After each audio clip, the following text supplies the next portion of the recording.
बहुत ज़्यादा इश्यूज थे, वो इस गाड़ी में भी थे। मैं अगर पहाड़ों में जा रहा हूँ तो अचानक से ऐसा होगा कि मैं चल रहा हूँ और अचानक से गाड़ी अपने आप पावर छोड़ देगी और बंद हो जाएगी। उसके बाद कुछ रिस्पॉन्स नहीं, कुछ नहीं करेगी, 15-20 मिनट आपने रुकना पड़ेगा, देन चलेगी, फिर 10-15 मिनट बाद हो सकता है और बंद हो जाए।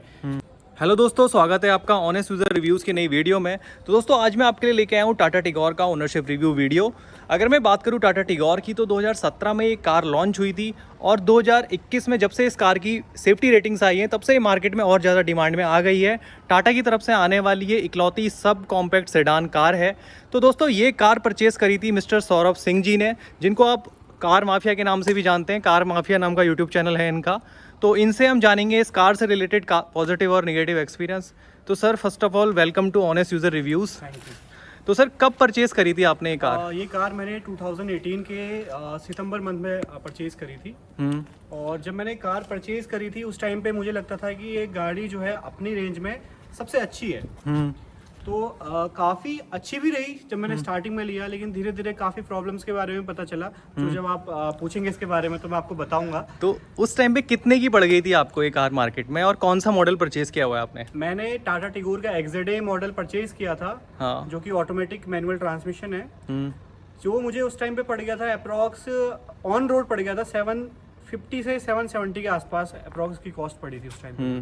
तो उस टाइम पे अगर मैं बात करूं तो मार्केट में इससे अच्छी भी कारें, अच्छी परफॉर्मेंस में बात कर लूं, आप उस टाइम पे डिज़ायर पे जा सकते थे, होंडा की अमेज भी मार्केट में अवेलेबल थी। तो आप उन कारों पे क्यों नहीं गए? और टाटा टिगोर जो उस टाइम पे नया वेरिएंट आया हुआ था टाटा की साइड से, तो इस पे जाना कितना सही डिसीजन था आपका? मैं आपको बताऊं, जो आपने बोला मारुति सुजुकी डिजायर का सबसे पहला इशू मुझे लगता था मारुति की गाड़ियों का, वो था बिल्ड क्वालिटी का, जो बहुत उस टाइम से इस बारे में चर्चाएं होने लग गई थी। और मैंने काफी लोगों का यूज करी हुई कार है, जो दोस्त मेरे थे उनके सर्कल में भी पता किया, तो उनकी क्वालिटी थी उतनी अच्छी नहीं थी। बाकी मार्केट में आप जहां भी जाएंगे आपको मारुति सुजुकी की कार दिखती थी, तो वैसे ही मेरे को पसंद नहीं थी। दूसरी बात आपने करी होंडा की अमेज। होंडा की जो अमेज थी उसका जो लुक था वो मुझे उतना अच्छा नहीं लगा। इसका अच्छा लगा था मुझे लुक। इसका बैक से भी अगर आप देखेंगे तो काफी अच्छी लगी थी उस टाइम पे मेरे को ये कार। इसका जो साइड लुक भी था, साइड प्रोफाइल भी थी, वो काफी अच्छी थी, जिस वजह से मैंने कार सेलेक्ट करी थी और कारों के मुकाबले जो उस रेंज में थी। अच्छा, तो सर बताइए कि कैसा आपका एक्सपीरियंस रहा इसके साथ और कैसी परफॉर्मेंस है, ड्राइविंग में कैसी परफॉर्मेंस है, और आप 1.2 लीटर नेचुरल एस्पिरेटेड इसका इंजन चला रहे हैं, तो कैसी उसकी परफॉर्मेंस है इंजन की? और आप ऑलमोस्ट 4 साल इसको हो गए ओन करते हुए, तो बताइए। सबसे पहले मैं बात करूँ इसके पॉजिटिव की, तो गाड़ी की ग्राउंड क्लियरेंस जो थी वो काफी ज्यादा थी और इंजन भी काफी अच्छा था। तो काफी लोग जो कहते थे कि आपने XZA मॉडल लिया है, ऑटोमेटिक मॉडल लिया है, तो आप पहाड़ों में आपको काफी इशू आएंगे इस गाड़ी को रिलेटेड, क्योंकि मैंने पहाड़ों में चलानी थी पहले गाड़ी। तो मुझे वो जो लोगों की चीज थी, एक मन में एक धारणा थी कि यार पहाड़ों में चलाओगे तो दिक्कत करती है ऑटोमेटिक गाड़ियां। तो ऐसा कुछ नहीं था। जब मैंने गाड़ी ली बहुत अच्छे से गाड़ी चली और कोई इशू मुझे उस टाइम पे फेस नहीं हुए। उसके बाद जब मैं धीरे धीरे गाड़ी को चलाने लगा तो मुझे कुछ इश्यूज इसमें आने लगे, जैसे कि था डैशबोर्ड की जो क्वालिटी थी, उसमें नॉइज वगैरह, ये सब चीजें धीरे धीरे आने लग गई थी और ये चीजें कभी रिजॉल्व नहीं हो पाई ना, अभी तक भी ये चीजें रिजॉल्व नहीं हो पाई थी इसमें। बाकी गाड़ी AMT में थी, तो उसका सबसे बड़ा एक इशू जो मेरे को लगा वो था, आप इसमें जब गियर चेंज होंगे, आप चलाएंगे जब आप इस गाड़ी को, आप जब गियर शिफ्ट ये गाड़ी करेगी तो आपको लैग लिखेगा। वो लैग पहले उतना नहीं था, बट अब धीरे धीरे चलते चलते वो काफ़ी ज़्यादा हो गया है।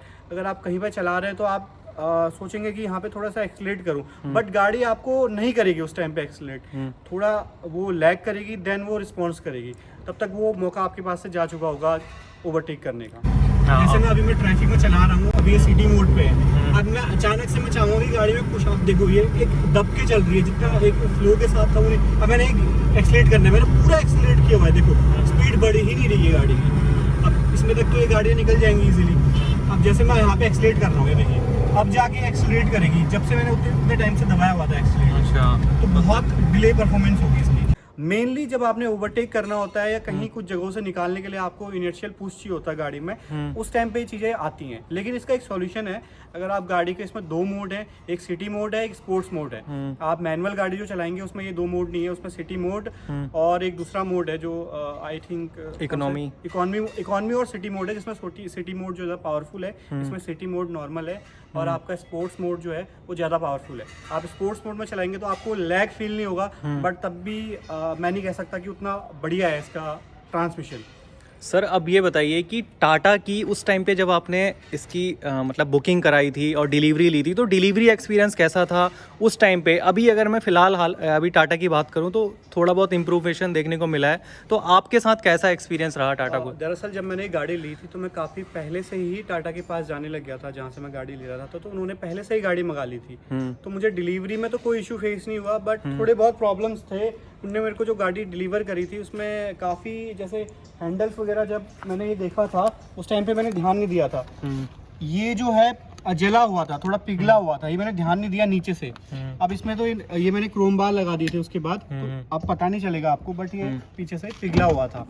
तो ये इशू थे जो मेरे को पता नहीं चले थे। ऐसा छोटे मोटे इश्यूज थे जो उस टाइम पे पता नहीं चले, बट धीरे धीरे पता चले। बाकी जो ये सीट थी मेरी पैसेंजर साइड की, को पैसेंजर साइड की, तो ये जो सीट थी ये नॉइज करती थी हमेशा। मैं काफी टाइम सर्विस सेंटर में ले गया, जो उस टाइम पे सर्विस सेंटर्स थे, वो भी इसको रिजॉल्व नहीं कर पाए। तो धीरे धीरे ये मैं अलग सर्विस सेंटर में जब आगरा गया था तब जाके ये चीज़ मैंने रिजॉल्व करी थी, जबकि छोटी सी चीज़ थी। मुझे लगता था कि सर्विस सेंटर में लोग कहना नहीं चाहिए, बट वो जो सर्विस सेंटर में जाता था, मुझे लगता था कि वो प्रॉपरली गाड़ियों को उतना ध्यान नहीं देते थे पहले, बट अब मुझे सुनने में आया कि काफ़ी इम्प्रूवमेंट है। और सबसे बड़ा इशू मैं आपको इस गाड़ी का बताऊं तो, आप पहले की गाड़ियाँ, आप 2019 तक की गाड़ी अगर देखेंगे, वो है आप लॉन्ग ट्रिप पे जब आप इन गाड़ियों को ले जाएंगे, चाहे वो टाटा उस टाइम पे टिगोर थी, टियागो थी, नेक्सॉन थी, आपके 200-250 किलोमीटर चलने के बाद वो गाड़ी अचानक से बंद हो जाएगी। आप हीट अप इश्यूज आते थे, बहुत ज्यादा इश्यूज थे, वो इस गाड़ी में भी थे। मैं अगर पहाड़ों में जा रहा हूँ तो अचानक से ऐसा होगा कि मैं चल रहा हूँ और अचानक से गाड़ी अपने आप पावर छोड़ देगी और बंद हो जाएगी। उसके बाद कुछ रिस्पॉन्स नहीं, कुछ नहीं करेगी, 15-20 मिनट आपने रुकना पड़ेगा, देन चलेगी, फिर 10-15 मिनट बाद हो सकता है और बंद हो जाए। इस चीज को मैंने काफी जगह दिखाया, कुछ लोगों का कुछ ईयर ऑयल फिल्टर वगैरह चेंज हुए थे, बट मेरा कुछ नहीं हुआ। उन्होंने कहा कि थोड़ा सा डस्ट वगैरह आ गई थी, इस वजह से हो रहा है, बट अभी तो मैंने ऐसे लॉन्ग ट्रिप पे चलाई नहीं है, बट पिछले 3 साल में इशू फेस कर रहा हूँ, अभी भी ऐसा इशू। अभी आपने फाइनल कितने किलोमीटर चला लिए एट प्रेजेंट? वो तो चेक करना पड़ेगा। अच्छा, अब ये बताइए सर, जो टाटा है उसमें लोगों के मन में अभी भी टाटा की कार्स खरीदते हैं, लेकिन एक पहले का जो माइंड मेकअप रहता है कि टाटा की सर्विस जो है वो उतनी अच्छी नहीं है और मेंटेनेंस भी टाटा की महंगी है। तो आपका इसको लेके क्या कहना है? आप 4 साल से टिगोर ओन कर रहे हैं। इसकी कॉस्ट की तो मैं आपको आइडिया नहीं दे सकता कि महंगी है या कम है। मेरे हिसाब से तो ये ठीक है, कॉस्ट की तो कोई प्रॉब्लम नहीं। कितनी सर्विस कॉस्ट पड़ जाती है अभी? सर्विस कॉस्ट लगभग 3,000 के आसपास ऐसे कुछ पड़ती है, कभी कभी 5,000 के आसपास चली जाती है, इससे ज़्यादा नहीं जाती। बट मुश्किल से जब भी कुछ काम कराना होता है गाड़ी में तब 5 तक जाती है, वैसे 3 तक चली जाती है, कोई इशू नहीं है। कॉस्ट रिलेटेड मुझे कोई इशू नहीं है, बट क्वालिटी जो है सर्विस की वो थोड़ा उतना अभी भी मुझे नहीं लगता है अप टू मार्क है, इतना कि जो उसको अभी तक हम बेस्ट कह सकें। उस टाइम पे जब आपने लिया था तो आपके पास 1.5 लीटर डीजल इंजन का भी ऑप्शन था, तो आप डीजल पे क्यों नहीं गए उस टाइम पे?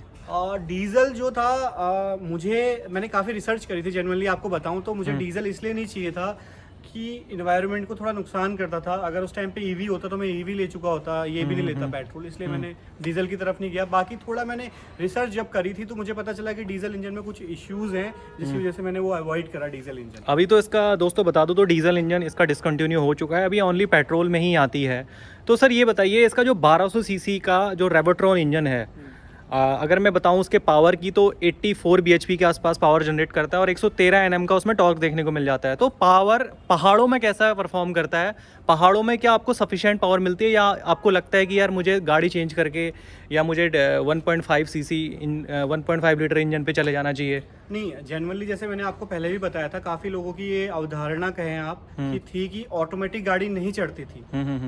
तो वही बात, जब ऑटोमेटिक गाड़ी उस गाड़ी का ऑटोमेटिक मॉडल इजीली अच्छे खासे पहाड़ों में, मैं काफी ऐसे स्टीप ऐसे रोडों पे भी चलाया है गाड़ी को मैंने, कभी कोई इशू फेस नहीं हुआ मुझे कि मुझे गाड़ी में पावर कम लगी या कोई इशू लगा, वो भी फुल लोड के साथ। तो ऐसा कोई इशू नहीं है। इंजन रिलेटेड कोई इशू आया हो 4 साल में कि मतलब इंजन हीटअप इशू या नॉइस कितनी है इंजन में? 2 ही चीज़ें हैं। सबसे पहली चीज़ है कि जो मैंने आपको मेरी गाड़ी में बताई कि गाड़ी कुछ किलोमीटर चलने के बाद 100-200 या ऐसी जगह जाने पे जहाँ पे लोड ज़्यादा होता है इंजन पे, इंजन बंद हो जाता था। वो काफ़ी गाड़ियों के साथ था, हो सकता है नई गाड़ियों के साथ भी हो, बट पुरानी गाड़ियों में लगभग बहुत सारी गाड़ियों में इशू था कि इंजन बंद पड़ जाता था। वो सबसे बड़ा इशू है। बाकी नॉइज नॉइज़ का जो है वो बाकी गाड़ियों के मुकाबले अच्छा है थोड़ा इसमें, सॉरी नॉइज़ थोड़ा ज़्यादा है इसमें और अच्छा। गाड़ियों के मुकाबले। और सर ये बताइए कि आपने एक बार में इसे कितना लॉन्ग स्ट्रेच मतलब चलाया हुआ है कि कितने किलोमीटर वन टाइम? मैंने इसका स्ट्रेच जो सबसे हाईएस्ट चलाया था वो था 650 किलोमीटर का। अच्छा, तो एक बार लॉन्ग स्ट्रेच में आपको क्या क्या प्रॉब्लम्स फेस हुई या कैसी परफॉर्मेंस रही इसकी एक बार लॉन्ग स्ट्रेच चलाने में? नहीं, जब मैंने स्टार्टिंग में ये लॉन्ग स्ट्रेच किया था वो 650 किलोमीटर का था, अप एंड डाउन दोनों किया था। मुझे कोई भी प्रॉब्लम फेस नहीं हुई इसमें। उस टाइम पे इसका इंजन बहुत अच्छे से चल रहा था और ये जो मैं आप बंद होने का भी इशू बता रहा हूँ वो तब नहीं हुआ था, तब गाड़ी बहुत अच्छे से चल रही थी। लेकिन उसके बाद से ये इशू आना शुरू हुए थे। वैसे तो मैंने वो एक्सप्रेस वे में चलाई थी गाड़ी, हो सकता है इस वजह से वो इश्यूज़ ना आए हों, बट अब इसमें इश्यूज़ आते हैं ये चीज़ें। किस टाइप के इश्यूज आते हैं अभी? जैसे आपको मैंने बताया इंजन बंद हो जाता है, तो उसके लिए मुझे काफ़ी ध्यान रखना पड़ता है। अगर मैं ट्रैफिक में चल रहा हूँ तो मुझे पहले से मन में रहता है कि हो सकता है मेरी गाड़ी चलते चलते कोई पीछे से आ रहा है और मेरी गाड़ी बंद पड़ जाएगी ऐसे। तो मुझे पहले से माइंड में लेके चलना है कि अगर मैंने 3-4 घंटे लगातार गाड़ी चला दी है तो कुछ ना कुछ दिक्कत हो सकती है गाड़ी में, तो उसके लिए तैयार रहना पड़ता है मैंने। तो ये इशू सर्विस सेंटर वाले अभी तक रिजॉल्व नहीं कर पाए? रिजॉल्व नहीं कर पाए।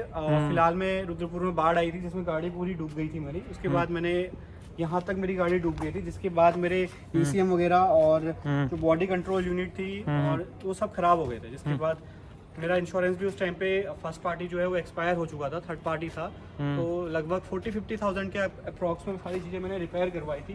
उसके बाद आप सर्विस की क्वालिटी में आपको दिखाता हूँ आइए। अब जब मैंने ये सर्विस कराई थी गाड़ी, उसके बाद जब मेरा मैं बता रहा हूँ आपको कि खराब हो गया, ये ECM वगैरह खराब हो गया था, तो ये सही था। अब आप देखेंगे, ये देखिए, ये अगर आप चढ़ाई पे चला रहे हैं तो ये पीछे हो सकता है ऑटो में चले जाए, और रिवर्स में है तो अचानक से ये ऑटो में चले जाए, और ऑटो में आप रिवर्स कर रहे हैं कहीं पे बैक गाड़ी निकालने के लिए, हो सकता है रिवर्स मोड में चले जाए अचानक से। तो ये काफ़ी प्रॉब्लम, ये देखिए ये काफ़ी लूज ही, आप मैनुअल में तो आप इसको चला ही नहीं सकते क्योंकि काफ़ी लूज हो चुका है। ये ठीक था जब गाड़ी मैंने बनाने के लिए दी थी, बट जब उनने ओपन किया पता नहीं क्या ऐसा चीज़ें करी उनने कि ये चीज़ें ख़राब कर दी। तो ये इश्यूज़ हैं। और उसके बाद अचानक से पता नहीं अब मेरे रिवर्स सेंसर भी काम नहीं कर रहे हैं, वो मैं अभी सर्विस में दिखाई नहीं है चीज़ों को, तो दिखा के देन फिर पता चलेगा कि क्या इशू है। तो सर ये बताइए कि अभी कोई बंदा अभी अगर आज के टाइम पे टिगोर पे जाना चाहता है तो आप उसको क्या सजेशन देना चाहेंगे? मैं जनरली सजेशन दूंगा कि आप टिगोर की तरफ ना जाकर, जैसे अगर आप SUV थोड़ा आपको ऊंची चाहिए तो पंच ले लीजिए, अगर थोड़ा पैसा है तो टाटा में जाना है तो हैरियर ले लीजिए, उससे छोटी लेनी है तो अल्ट्रोज को ले लीजिए, बट टिगोर को मैं सजेस्ट नहीं करता। तो अभी आपने गाड़ी चेंज करने की सोची? और अगर इस टाइम पे कोई गाड़ी लेंगे तो आप कौन सी गाड़ी सजेस्ट करना चाहेंगे? अगर मैं इस टाइम पे गाड़ी लूँ तो मैं सजेस्ट करूंगा कि टाटा की मैं हैरियर लूँ, क्योंकि वो बजट में भी है और काफ़ी अच्छे लुक्स भी हैं उसके, और काफ़ी अच्छी है। मैं फिर भी टाटा में जा रहा हूँ, इसकी वजह यही है कि टाटा की गाड़ियाँ बहुत अच्छी हैं, बट सर्विस की क्वालिटी उतनी अच्छी नहीं है उसके भी। तो ये सर्विस का जो क्वालिटी है, ये आप पर्टिकुलर किसी सर्विस सेंटर की इश्यू था या आपने कहीं और भी दिखाया, वहाँ आपको सही सर्विस मिली हो? देखिए, ये मैं सिर्फ अपने लिए नहीं कह रहा हूँ, काफ़ी आप गूगल पे सर्च करेंगे तो आपको फॉरम्स पे काफ़ी इश्यूज पता चल जाएंगे, जिसमें एक इशू जो मैं इंजन बंद का भी दिखा रहा हूँ, जो मैं इंजन गाड़ी स्टॉप हो जाता है अचानक से, आप सर्च करेंगे कि टाटा टिगोर की गाड़ी का इंजन क्यों बंद हो जाता है, तो फॉरम्स पे काफ़ी लोगों के आपको ये इश्यूज मिल जाएंगे कि मेरी गाड़ी अचानक से नेक्सॉन चढ़ाई में चला रहा था, बंद हो गई, पहाड़ में ऐसा चल रहा था, अचानक से बंद हो गई। तो ये इश्यूज आपको बहुत लोगों के साथ मिलेंगे, सिर्फ मेरे साथ नहीं था। जब मेरे साथ हुआ तब मैंने ये चीज़ें चेक करी। दूसरी बात, जहाँ मैं कुमाऊं रीजन में हूँ अभी मैं, क्योंकि मैं यहीं रहता हूँ, तो मैं यहीं की आपको सर्विस का बता सकता हूँ। यहाँ सर्विस अभी उतनी अच्छी क्वालिटी में नहीं है जहाँ तक मैं अभी करा आया हूँ, बट अभी धीरे धीरे अपडेटेड हो रहे हैं। फिलहाल में टाटा का नया सर्विस सेंटर भी खुला है, हो सकता है वहाँ इम्प्रूव हो सर्विस इसकी। दोस्तों अगर मैं बात करूँ इसके इंजन की, तो इसमें आपको मिल जाता है टाटा का 1200 सीसी का रेवोट्रॉन इंजन, जो कि जनरेट करता है 84 bhp की पावर और 113 Nm का उसमें आपको टॉर्क देखने को मिल जाता है। अभी 4 साल बाद देखिए आप इंजन में कितनी ज़्यादा नॉइज़ है, मतलब ऐसा लग रहा है कि जैसे कोई मैं ऑटो में बैठा हूँगा, उस तरीके की नॉइज़ इसमें देखने को मिल रही है। तो दोस्तों अगर मैं बात करूँ तो ये गाड़ी चल चुकी है अप्रॉक्स 33,390 किलोमीटर चल चुकी है। तो सर ये बताइए कि हाईवे पे कितना माइलेज देती है और हिल एरिया में कितना आपको माइलेज देखने को मिल जाता है अभी? अगर मैं परफॉर्मेंस की बात करूँ, फ्यूल के मामले में, तो अगर आप हाईवे पे गाड़ी को चलाते हैं तो आपको इजीली, अगर आप बिल्कुल इस तरीके से चलाते हैं, मतलब कंफर्ट में बिल्कुल स्पीड तरीके से आपने भगानी नहीं है गाड़ी, तो आपको 24-22 इजीली दे देती है गाड़ी। बट आप एक पुश करके चलते हैं कि स्पोर्ट्स में, तो आपको आप लेके चलिए कि 17 से 18-19 तक ही देगी माइलेज, उससे ऊपर नहीं देगी। और हेडलैम्प का थ्रो कैसा है सर हाईवे पे और हिल एरिया में? कॉर्नरिंग में कोई इश्यू आता हो? नहीं, कॉर्नरिंग में कोई इशू नहीं आता है, उसमें कोई इशू नहीं है। हेडलैम्प बहुत अच्छी है इसकी, प्रोजेक्टर हेडलैम्प है इसमें, तो उसका कोई इशू नहीं आ सकता। हो सकता है जो हेलोजन वाले हैं दूसरे वाले, उनमें कोई इशू आता हो, बट इसमें बहुत अच्छा है, इसकी क्वालिटी बहुत अच्छी है। अच्छा, और बॉडी रोल कितना है इसमें? 170 mm का इसका ग्राउंड क्लियरेंस है, तो हिल एरिया में आप ड्राइव करते हैं तो टर्न पे कितना बॉडी रोल देखने को मिलता है? नहीं, बॉडी रोल मुझे बिल्कुल भी देखने को नहीं मिला है। मैंने काफ़ी जगह ऐसा होता है कि कभी कभी आप फ्लो में होते हैं तो अचानक से पहाड़ों में कोई मोड़ ऐसा आ जाता है कि काफ़ी कंजेस्टेड होता है। मैंने उन पे भी गाड़ी को इजीली किया है, और गाड़ी इसमें आपका एक फीचर है, ये आप नॉइज भी देख रहे होंगे गाड़ी में, ये एक और नया इशू है, पता नहीं ये बहुत, अभी मैं बाहर पे भी खड़ा था तो मतलब ऐसा लग रहा था जैसे ऑटो टाइप चल रहा हो। हाँ, ये पता नहीं क्यों हो रहा है, सडनली हो रहा है, ये इसको चेक कराना है। और जैसा कि मैं बात कर रहा था आपको बॉडी रोल की, बॉडी रोल बिल्कुल नहीं है। इसमें एक फीचर है कॉर्नरिंग स्टेबिलिटी कंट्रोल, वो काफ़ी अच्छे से काम करता है। एक बार हुआ क्या था, मेरी सोसाइटी में काफ़ी रोड़ियाँ बिखरी हुई थी और मैंने ध्यान नहीं दिया, मैं स्पीड से लेके आया और मैंने सीधे कट मार दिया गाड़ी में, तो गाड़ी काफ़ी रोल बिल्कुल नहीं हुई, बहुत अच्छे से मैनेज हुई और इजीली कंट्रोल होके उस कॉर्नर से निकल गई। मुझे लगा था कि गाड़ी पलट जाएगी, लेकिन ऐसा कुछ नहीं हुआ, बहुत इजीली मैनेज हुआ वो चीज़ें। अच्छा, आप मुझे ये बताइए कि टाटा के जो सर्विस पार्ट्स हैं उनका कभी आपने कंपैरिजन किया मारुति सुजुकी या हुंडई से कि कितने सस्ते हैं या कितने महंगे हैं? मैं आपको बताऊं, कॉस्ट पार्ट्स की बात बताता हूँ। जब हमारी गाड़ी का ये बाढ़ में डूबी थी, तब हमने क्या किया था कि मेरा एक फ्रेंड है, उसकी हुंडई की i20 थी, तो उसका जो है हमने एयर फिल्टर ढूंढने के लिए आए थे हम, तो उसका एयर फिल्टर की कॉस्ट 400 या 450 के आसपास, या काफ़ी महंगी थी मतलब। जैसे ही हम टाटा का अपना पता करने गए थे तो उसकी कॉस्ट उसके मुकाबले काफ़ी कम थी, और जब हमने हुंडई का जो एयर फिल्टर देखा था, उसकी क्वालिटी देखी थी, और आप इसका एयर फिल्टर देखना, आपको लगेगा नहीं कि कोई टाटा की गाड़ी का है, काफ़ी प्रीमियम है, सब कुछ बहुत ही अच्छी है और बहुत अच्छे से मैनेज कर रखी है इसमें। एसी की परफॉर्मेंस कैसी है? एसी की परफॉर्मेंस तो मैं नहीं कहूँगा अच्छी है। जैसे मैं बंद करता हूँ और मैं आपको ये फुल में करके दिखाता हूँ, आप देखिए, आप ऑडिबल नहीं है, ये आप बोल नहीं पाओगे अच्छे से, और ये आपको काफ़ी डिस्ट्रैक्ट भी करता है। ऐसा लग रहा है जैसे एफएम रेडियो कनेक्ट हो गया, बहुत गंदे तरीके से, ये वाइट नॉइज की तरह आपको आवाज़ आ रही है, तो ये अच्छा नहीं है इसका, मतलब ये हो सकता है नई गाड़ी में इम्प्रूव हो गया हो, मैंने नई गाड़ी अभी चलाई। इसमें पहले से ही ऐसा था? हाँ, इसमें पहले से ही ऐसा था, ये आवाज़ अचानक से नहीं पड़ गई। हाईवे पे स्टेबिलिटी कैसी है इसकी, मतलब स्टीयरिंग की परफॉर्मेंस कैसी है?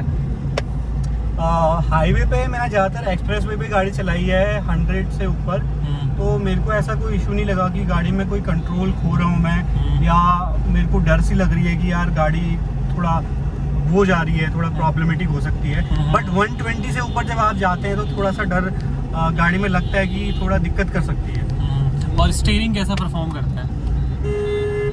स्टीयरिंग का कोई इशू नहीं है। स्टीयरिंग का एक छोटा सा इशू, जब मैंने गाड़ी ली थी वाइब्रेशन का इशू था, जो मैंने वीडियो बनाई थी, उसके बाद टाटा वालों को डाली थी मैंने, उसके बाद उन्हें सर्विस सेंटर वालों ने फ्री ऑफ कॉस्ट चेंज कर दिया था, और सॉरी कंपनी से भेज के वो चेंज करा दिया था। क्या इशू आ रहा था सर उस टाइम पे स्टीयरिंग में? जैसे आप थोड़े से भी गड्ढों पे चलाओगे गाड़ी को, तो गाड़ी जो है जैसे आप थोड़े से भी गड्ढों पे जब आप गाड़ी को चलाते थे, तो इसमें क्या इशू रहता था कि ये ऐसे ऐसे हिलने लग जाता था। तो इसमें क्या था, जो इसके कॉलम होते हैं स्टीयरिंग कॉलम, उसमें 5 mm का गैप था। वो सर्विस सेंटर वालों ने मेरे को बताया था कि बहुत सारे जो गाड़ियां हैं जो पहले बनी थी उनमें इशू है, बट उन्होंने रिजॉल्व नहीं किया था। मैंने उनको कांटेक्ट किया, उन्होंने बोला कि मेरे रीजनल मैनेजर जो है वो अप्रूव नहीं कर रहे टाटा के उस टाइम पे। देन मैंने वीडियो बनाई थी और फिर काफ़ी इशू हुआ था। उसके बाद उनके रीजनल मैनेजर ने, जो दूसरे को कह रहे थे कि मैं नया आया हूँ, देन उन्होंने जो भी हुआ उसके बाद उन्होंने अप्रूवल दे के चेंज करवा दिया था 2-3 दिन के अंदर ही गाड़ी का ये स्टीयरिंग कॉलम पूरा। सर ये बताइए कि इतनी सारे इश्यूज थे, फाइनली आप, मतलब अगर मैं आज आपको 4 साल बाद पूछूं, टिगोर से कितना सेटिस्फाइड है आप? जेन्युइनली बताऊं, मैंने अगर कोई और गाड़ी ली होती उससे ज़्यादा मैं इसको लेता उस टाइम पे। अभी भी मैं ये नहीं सोच रहा हूँ कि मैंने होंडा की ली होती तो बेटर परफॉर्मेंस होती। इतनी प्रॉब्लम्स होने के बाद भी मुझे ये गाड़ी सेफ लगती है। एक बार मेरी गाड़ी का एक्सीडेंट हुआ था, पीछे से मिनी बस ने पूरा गाड़ी को दबा दिया था, लेकिन मुझे रत्ती भर की भी कोई चोट नहीं आई। गाड़ी की आप जो पूरा फ्रेम होता है उसमें भी कोई इशू नहीं आया था, जो कॉलम्स होते हैं उनमें भी कोई इशू नहीं आया था। खाली आपकी जो पीछे की टंकी थी और नीचे का जो स्टेपनी रखने वाला एरिया था हल्का सा डैमेज हो गया था, वो रिपेयर में हो गया। सर आप बता रहे थे कि मैंने उस टाइम पे बिल्ड क्वालिटी को ध्यान दिया था, उस टाइम पे इसकी सेफ्टी रेटिंग्स लॉन्च नहीं हुई थी। और अगर मैं बात करूँ तो 2020 के एंड में या 21 में अराउंड इसका क्रैश टेस्ट हुआ था, जिसमें 4 स्टार की सेफ्टी रेटिंग लेके आई थी ये कार। वो जब 4 स्टार की लाई थी वो भी आपकी पेट्रोल मॉडल नहीं थी, वो इलेक्ट्रिक मॉडल थी जो 4 स्टार लाई थी। एक एक पार्ट को आप चेक करेंगे तो आपको वैसे ही पता चल जाएगा बिल्ड क्वालिटी क्या है। अगर आप मारुति सुजुकी की आप गाड़ी का ये दरवाजा पकड़ के एक बार आप बंद करके देखना, आपको लगेगा कि मतलब जो उसकी परत है बाहर की शीट मेटल जो है वो काफी हल्का है। आपको लगेगा कि उस पे एयर का भी प्रेशर पड़ रहा है कि आप उसको खींच रहे हैं तो, लेकिन जब आप इसको बंद करेंगे तो आपको एक कॉम्पैक्ट फील आएगा कि कोई भारी गाड़ी आप उसमें है। सर वीडियो में बने रहने के लिए आपका बहुत बहुत धन्यवाद। थैंक यू दोस्तों, वीडियो अच्छी लगी हो तो वीडियो को लाइक कीजिए, और आप टिगोर से रिलेटेड और इन्फॉर्मेशन देखना चाहते हैं तो आप कार माफिया यूट्यूब चैनल पे जाके इससे जुड़े पॉजिटिव और निगेटिव और ज़्यादा डिटेल में देख सकते हैं। वीडियो में बने रहने के लिए आपका बहुत बहुत धन्यवाद। वीडियो अच्छी लगी हो तो लाइक कीजिए, चैनल पर नए हो तो सब्सक्राइब कीजिए। जय हिंद, जय भारत।